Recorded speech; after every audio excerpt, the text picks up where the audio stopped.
Olha, o grafite, tipo, é uma arte meio efêmera, né? Então ela tá ali em contato com a mudança. Então eu sou meio desapegado, assim, das minhas obras.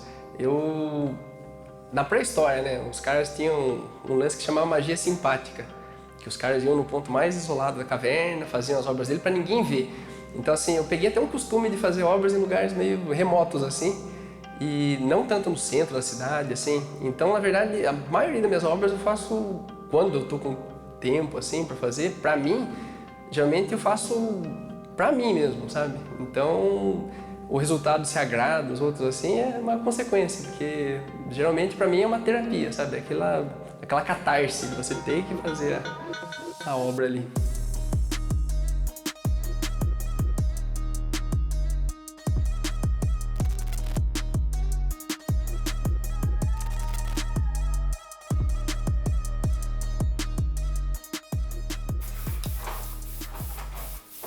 Eu vejo o grafite assim como uma ferramenta, né?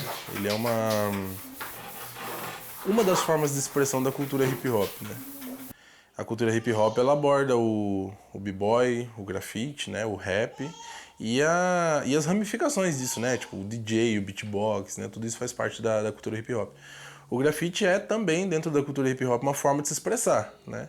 Assim como o dançarino se expressa através da dança, o cantor se expressa através da música, o músico, né, o cara que toca o instrumento ali. O grafite ele é dessa forma também. Você acha que mais escura ou mais clara? Faz mais escuro, daí você deixa claro pra fazer uns pontos de luz, sei lá.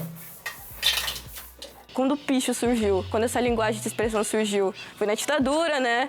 E as pessoas escreviam na parede o que o povo queria, abaixo a ditadura, abaixo a repressão, e aí o pessoal podia se espelhar e poder colocar isso para as pessoas maiores verem, né? Porque não ouviam o povo, então poder ver é diferente. E eu acho que isso também é linguagem de expressão e tudo que a gente faz no grafite, no picho, é isso.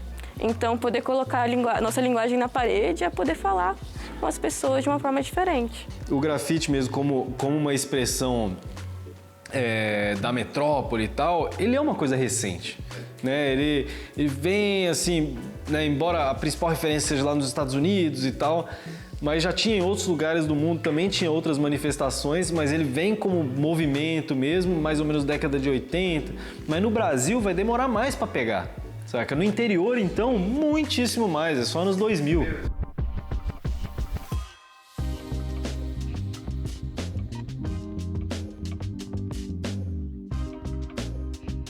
Eu acho que o principal propósito é a comunicação, né? A comunicação e atingir um público maior, porque como ele é na rua, né? Ele fica exposto, né, para qualquer tipo de pessoa, né? Ele sai do museu, ele sai de galeria, então isso tem uma facilidade, né, dessa visualização. Então é a hora da gente mostrar realmente, né, o que a expressão, a crítica, de repente, ou a beleza mesmo, né? Aí ele varia como, né, qualquer obra de arte nessas funções, mas o principal propósito dele é realmente estar ali exposto, né, para a massa, para o povo, né, e atingir mais pessoas também. Suave. Geralmente, ó, a cor base eu faço assim mesmo, só do jeito que tá. Ó, se ele ficar mais clarinho, se quiser um tomzinho um pouquinho mais amarelado, eu dou uma gotinha de óculos.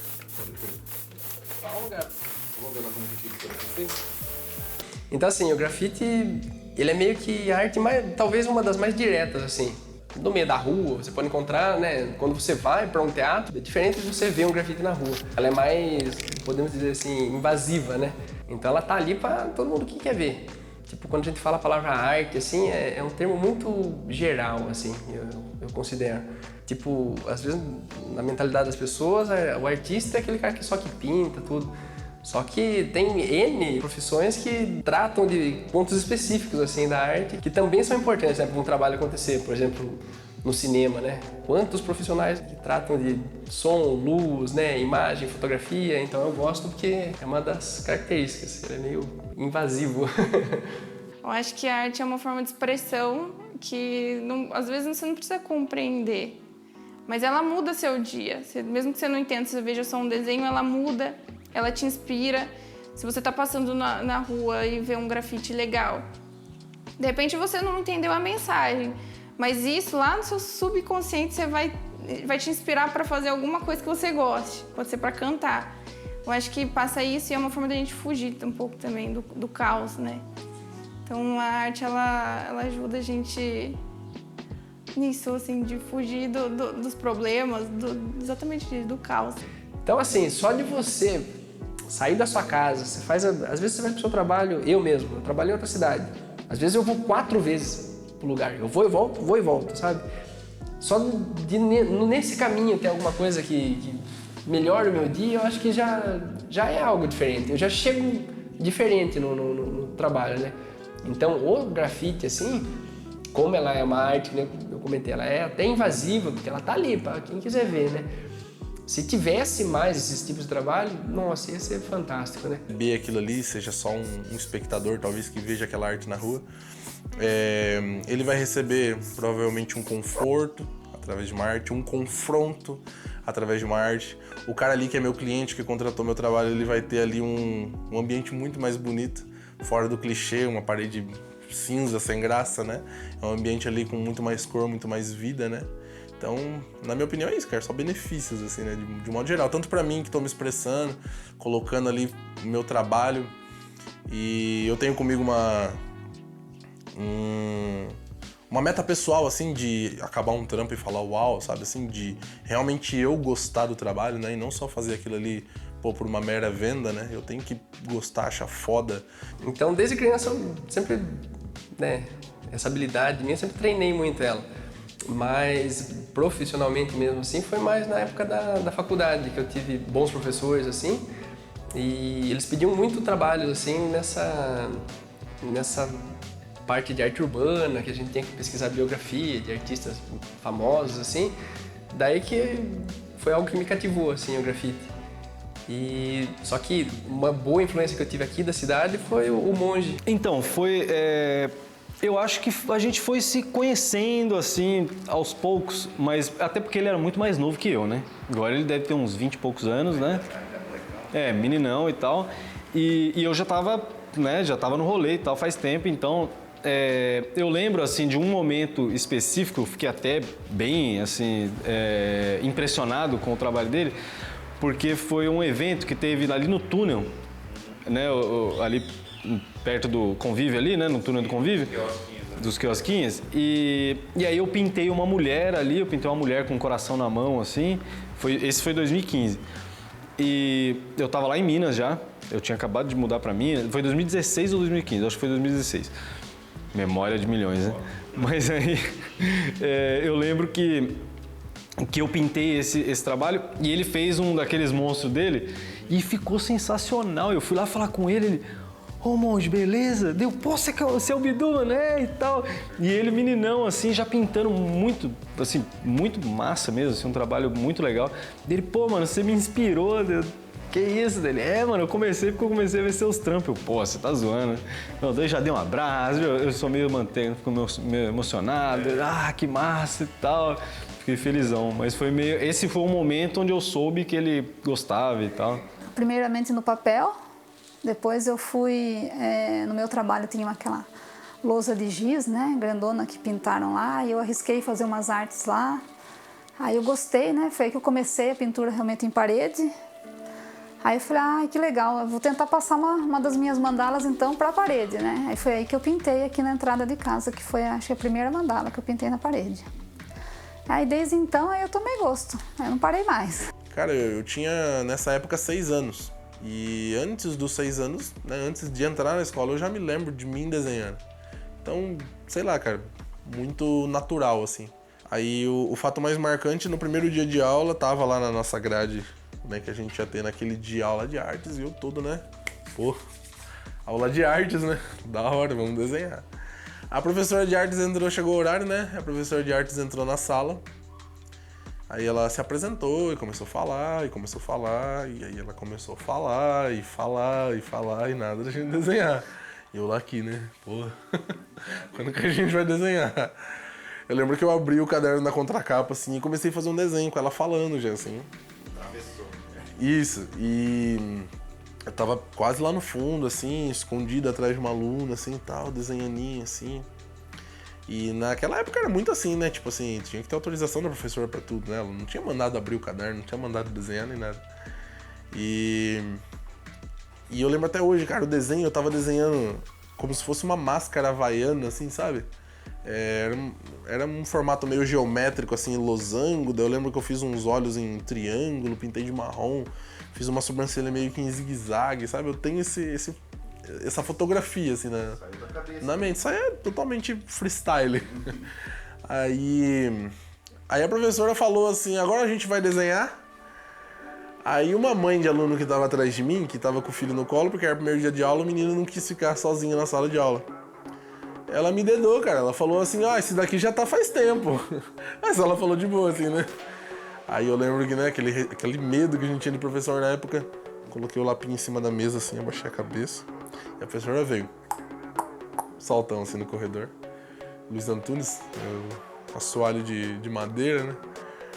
Aí ela veio assim, ficou quieta um pouco, olhou o desenho, abriu meu estojo, olhou. Falou assim, que coisa mais linda. Eu por dentro assim, ó, ufa. Eu comecei na rua. Pra mim, a primeira coisa que eu fui fazer de desenho e tal foi na rua, até porque eu tinha uma grande dificuldade em desenhar pequeno, né? E quando no papel, saía, mas eu não gostava, sabe? Era um negócio assim, era muito difícil. E o stencil foi uma porta de entrada pra mim, assim, muito boa, porque no stencil você não precisa saber desenhar, né? Você precisa saber fazer a máscara e tal, aplicar direitinho, mas isso me deu uma base para eu começar a entender um pouco do spray e tal. Acaba que a gente, né, a vida inteira vai estudar, mas você já tem uma base ali para você começar a fazer uns desenhos. E aí, então, a partir disso, foi desenvolvendo. Foi na pandemia, foi procurando uma distração mesmo. Naquela época era tudo muito chato, né? Muito triste, tinha aquele cenário de luto ainda, de confusão. Eu acabei vendo no status do meu professor que ele estava dando uns rolês, que era diferente. Aí eu falei, não, vou tentar, né? Vamos tentar uma coisa diferente. Aí eu cheguei aqui, fiz uma coisinha assim, mas eu não tinha gostado do meu desenho a princípio, mas a coisa que me fez gostar de princípio e querer voltar foi a rua. E da arte que a gente está fazendo aqui, trazendo que é uma coisa cultural, uma coisa política, tem uma mensagem atrás de qualquer desenho que tem aqui. Que no meu primeiro dia eu conversei com criança, conversei com gente mais velha que eu, com gente da minha idade. Poxa, tiveram pessoas que voltaram aqui, tiraram foto do meu desenho e eu nem tinha gostado, sabe? Isso me fez ter uma consciência muito louca de tipo, caraca, por mais que eu não goste, tipo, o mundo não é só meu, então existe uma coisa muito louca nessa mensagem toda. Todos os meus concorrentes são meus amigos, tá ligado? Tipo assim, os únicos grafiteiros que eu conheço aqui da região tipo assim, o Bidu, meu parceiraço, meu irmão, a Fernanda, a Fabi, a Dani. E assim, a gente tem os nossos estilos bem definidos até, né? O Diego, ele trabalha uma linha, a Fernanda trabalha outra, a Fernanda inclusive tatua também. A Fabi já é para uma outra linha, de uma arte mais botânica ali e tal. O Bidu mais personagens. Eu, numa pegada mais que a gente chama de pop art, assim. Na verdade, eu comecei com as jaquetas, né? Era como uma segunda renda, assim, na verdade, né? Eu tinha parado com a arte. Na verdade, eu fiz curso já quando eu era adolescente. Só que aí, como uma forma de segunda renda e fazer o que eu gostava, comecei a fazer as jaquetas. Encomenda, né? Eu customizava. O processo criativo também era a mesma coisa da jaqueta, da tatuagem, do grafite, fazia o que a pessoa queria. E aí foi indo, foi dando super certo, assim, acho que foi em 2020, 2019, alguma coisa assim. Deu muito certo. Aí depois eu fui migrar pro grafite, que eu conheci o Bidu, né, o curso dele. E como forma de acrescentar na jaqueta. Eu procurei o curso do Bidu. E no fim foi indo também o grafite. Aí em seguida também já migrei para a tatuagem. Então foi assim, foi bem... Hoje em dia eu vejo que realmente eu faço o que eu nasci para fazer, sabe? Eu não me imagino fazendo outra coisa. Já tentei várias outras coisas enquanto eu não via arte como trabalho. Eu já fiz faculdade de Direito. Eu quase terminei a faculdade. Que foi quando eu comecei as jaquetas, né? No finalzinho da faculdade. E eu sentia, assim, uma culpa de deixar o direito, mas eu sentia que eu tinha que escolher. Ou eu fazia o que eu gostava, o que eu sabia fazer, Ou eu escolhi uma faculdade, alguma coisa que eu nem sei se eu levaria pro final, né? Até o final.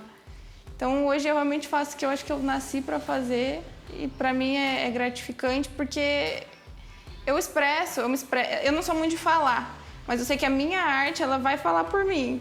Então isso para mim é a melhor parte assim.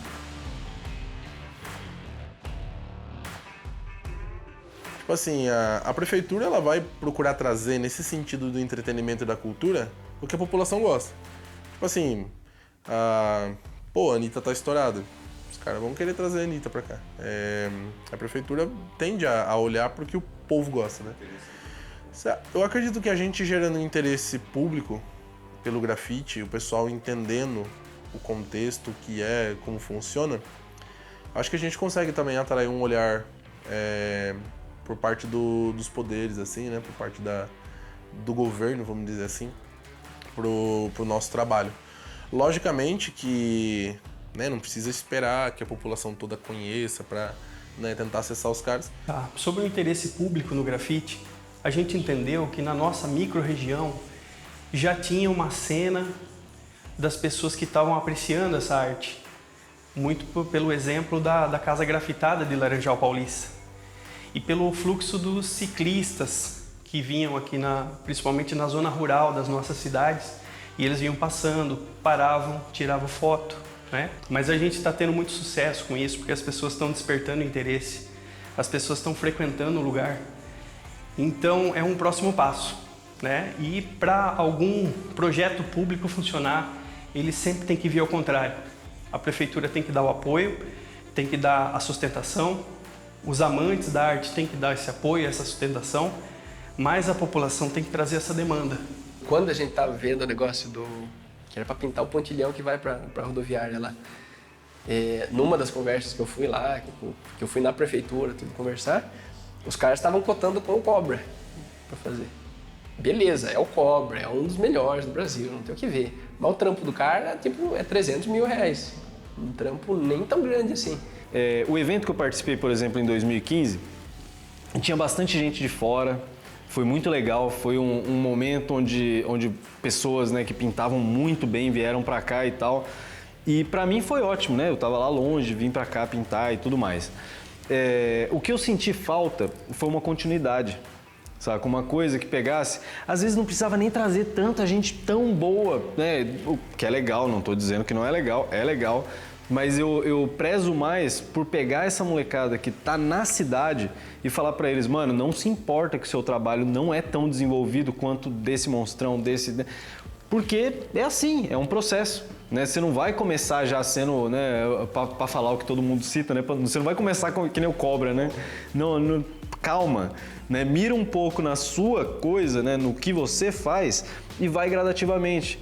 Mas eu percebo que os próprios organizadores de eventos de grafite, eles sempre prezam por ter os mais cabulosos, os melhores e tal. E acaba que a galera vai mesmo, e é bom, isso acaba inspirando. Mas eu acho que o mais fundamental em todas as cidades é você fomentar o desejo pela produção cultural, para fazer a coisa, para botar a mão na massa. Não só para você ser espectador. Né? Eu não quero viver numa cidade onde tem um monte de arte exposta e ninguém produzindo arte. Mais do que arte, precisamos de artistas. Porque se você tem artista, ele está produzindo arte. Né? O alimento do artista é produção, é produzir a arte. Né? Então, assim, precisamos fomentar artistas. Mais do que comprar grandes obras de arte e tal, e trazer gente para fazer grandes murais e blá, blá, blá, blá. Fomenta esse que está na sua cidade, que isso vai aparecer. Ele vai ser o cara que vai atrás disso, ele vai organizar o movimento artístico. Né? Precisamos do movimento. Tem aquele ditado que o santo da casa não faz milagre, né? Então, eu não sei, é um costume do Brasil, de desvalorizar o que é de casa, né? Olha, eu acho que potencial tem. Tem muitos lugares aqui, né, que podem servir de painel, né, para ser pintado aí. Mas assim, tá engatinhando ainda, né? A gente tem muito que ver essas questões aí da arte aqui em Cerquilho, né? Tem que ver os apoios aí, né? Apoio da própria prefeitura, tem alguns lugares públicos, né? Apoio de empresas, de repente aí, pra gente fazer acontecer alguma coisa aqui e dar mais cor aqui pra cidade, né?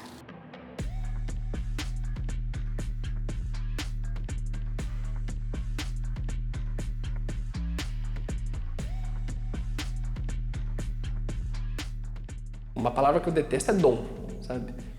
Tipo, dom... Nasci com aquilo. Não existe dom, gente, é treino, né? A coisa mais próxima do dom que pode ter é a vontade. Uma vontade que aquilo que te move a fazer aquilo ali, beleza. Tipo, mas ninguém... Você vê aí, quem é genial mesmo, os gênios da arte, da pintura, da música, você vê que os caras treinaram muito. Eu comecei a viver de arte só em Minas Gerais. Em São Paulo, eu nunca tinha vendido um quadro. E não é porque em São Paulo não tem mercado, pelo contrário, talvez o maior mercado de arte seja o mercado de São Paulo, mas é porque às vezes a gente falta confiança, né? Às vezes, uma coisa que um amigo meu me falou uma vez era que santo de casa não faz milagre, né? Então, e isso para mim era muito real, porque em São Paulo eu me sentia um iniciante dos iniciantes no meio de um monte de gente que sabia muita coisa. Daí quando eu fui para Minas, eu conheci muita gente maravilhosa, incrível, mas que fazia outros tipos de arte, outras linguagens, né? Então eu me senti um pouco mais à vontade para eu ir para a rua mesmo. E aí foi um momento onde eu ia para a rua todo final de semana, se pudesse todo dia, saca? Então assim, nada vem do nada, né? Então para a molecada o que eu diria é, continua, se empenha mesmo. Não acredita tanto nessa coisa de tutorial de YouTube, é legal, hoje o acesso é muito maior, né? As pessoas vão te explicar um monte de coisa, é legal também, mas não se baseia só nisso, vai pra rua.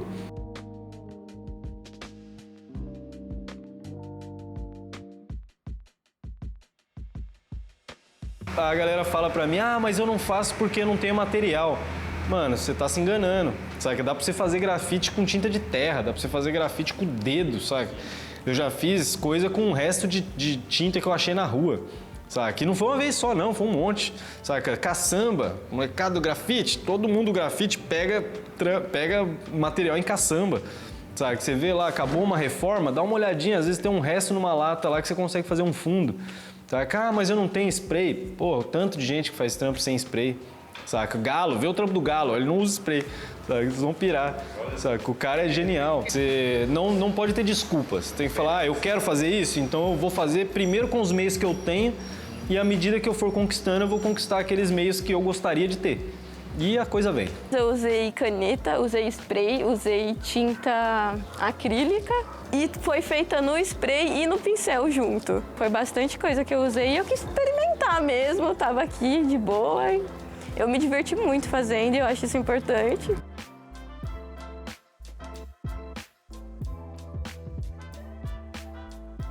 É poder me expressar mesmo, porque eu gosto muito dessa parte de ser diferente e poder experimentar mesmo, criar personagem, deixar a cabeça trabalhar.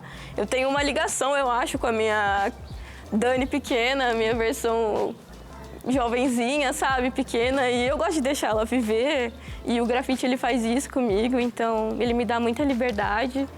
E quando eu crio personagens, eu fico muito feliz, assim. Inclusive ela é uma pessoa que me deixa feliz, porque é como se eu deixasse a minha criança trabalhar e ela estivesse aqui olhando, falando, caraca, muito foda que você tá fazendo.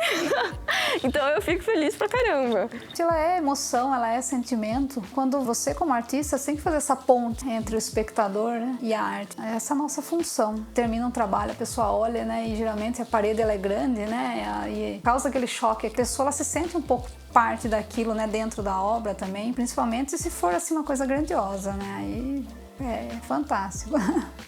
Eu me sinto muito realizado assim quando eu termino um trabalho difícil, que eu sei que foi difícil pra mim, sabe? Às vezes você tá pintando debaixo de um solzão de 40 graus, sobe e desce andaime, monta andaime sozinho. Então eu tenho essa conexão, assim, às vezes eu fico...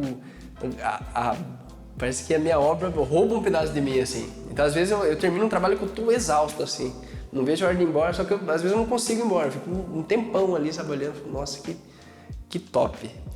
E fora essa satisfação pessoal, assim, tem também a amizade, né? Tipo, o grupinho que eu ando assim é muito top, mano. As risadas, assim, as situações que acontecem. Às vezes a gente se entrete tanto no papo que nem rende tanto o trabalho, mas é gostoso essa amizade, assim, sabe?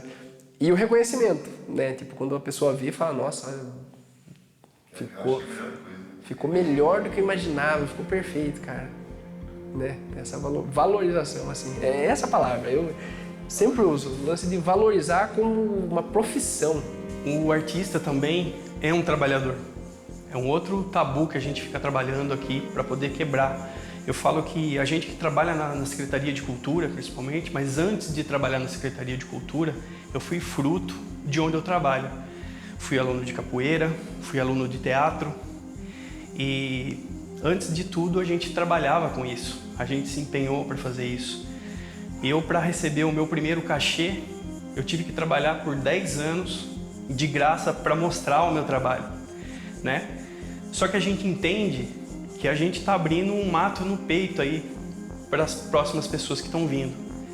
Porque a gente consegue incentivar e mostrar para esses artistas que estão vindo também, para eles não desvalorizarem o trabalho deles e não romantizarem da forma que as pessoas que não trabalham com arte acabam romantizando. Você vai aprendendo, né, a economizar um pouco mais. Às vezes a proposta também, né?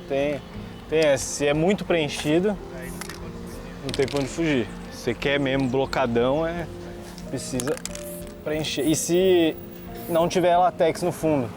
Se tiver, é mais econômico. Ele recebeu um pequeno cachê, uma coisa que nunca vai pagar o investimento do artista, né? Principalmente do amador. Então, eu acredito que as pessoas, principalmente os fazedores de arte, eles estão mais nessa pegada de entender que isso é uma profissão. Talvez seja um caminho muito ainda complicado para as pessoas que contratam, para as pessoas que consomem a arte.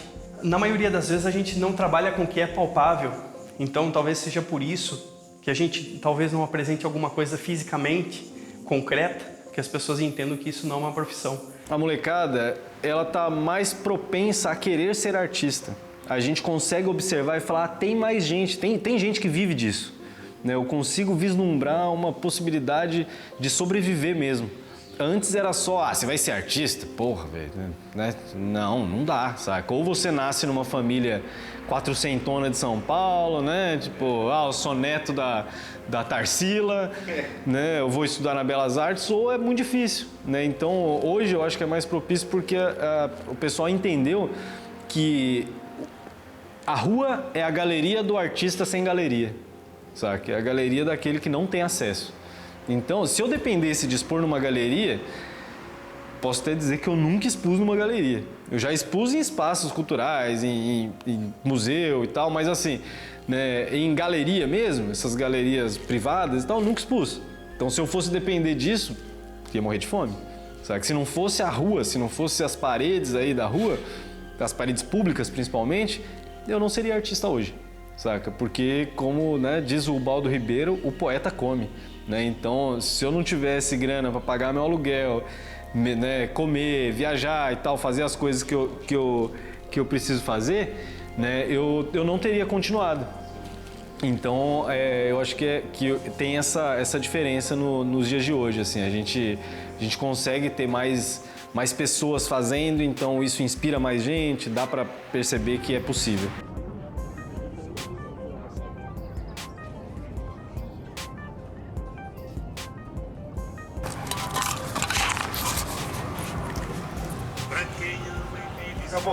Acabou. Um retrato.